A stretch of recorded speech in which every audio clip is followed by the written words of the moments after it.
Hiwalay ka sa nanay, tatay mo. So, Hiwalay po yung kaninong parents. kalinga ka napunta sa tatay mo? Kay Papa.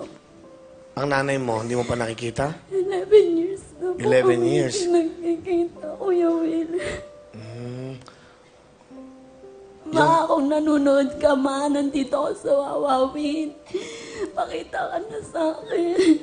Kailangan kitang, gusto ko na mayakap man lang kita. Sandali, sandali. Sino ba yan? Ha? Nanay niya? Ikaw? Halika, halika, halika. Hindi ko alam. Eh? Kilala mo ba yung nanay mo? Grade 2 lang po kasi.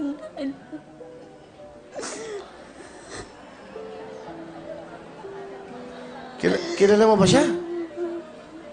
Hindi, alam mo yung nanay mo?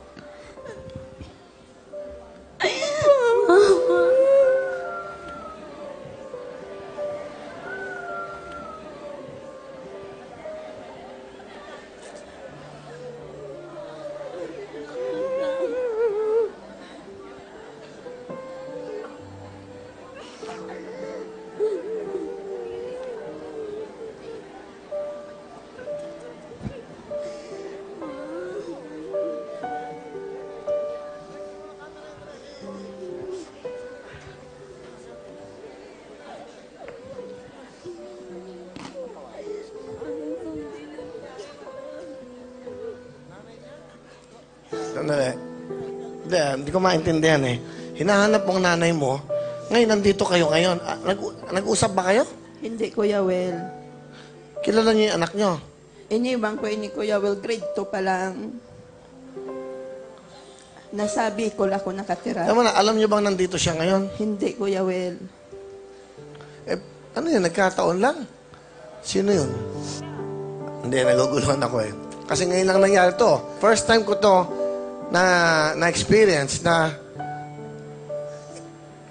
isang insidente po na hindi namin na-expect. So, alam mo, nung nakita mo siya, alam mo, anak mo siya? Nung tinawag mo sa Kuya Will na Pam, ang pangalan niya kasi Pamela Joy.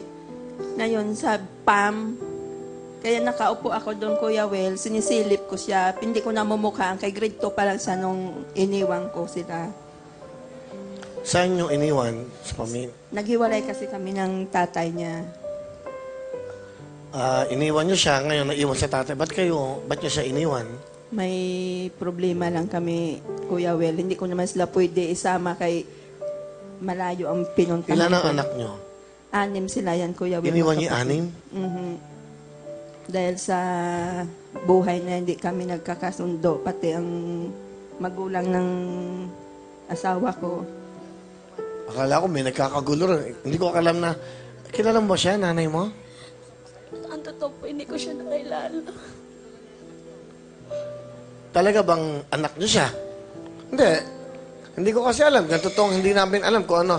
Anak niyo ba siya talaga sa tingin niyo? Opo, Kuya Will. Ano talagang pangalan niya? Pamela Joy Dinson. Ano pangalan mo? Pamela Joy Dinson po.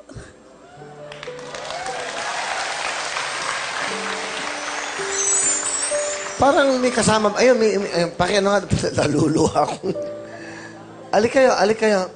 Ma'am, ayan, parang meron siyang alam eh. Hindi ko kasi, hindi namin alam na ako. Bali, kasama niyo yung nanay niya? Opo, Kuya Will. Hindi, paano yung nalaman na si Pam, ang aming contestant?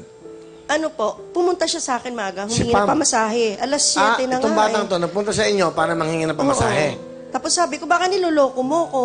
Dahil pwede kita makapunta tayo doon, manood. Sabi ko ng gano'n. Sabi, hindi, auntie, nakapasok po ako, kaso wala akong pamasahe. Paano ka nakapag-audition? Sabi niya, yung matanda, yung sumama sa kanya, kahapon daw.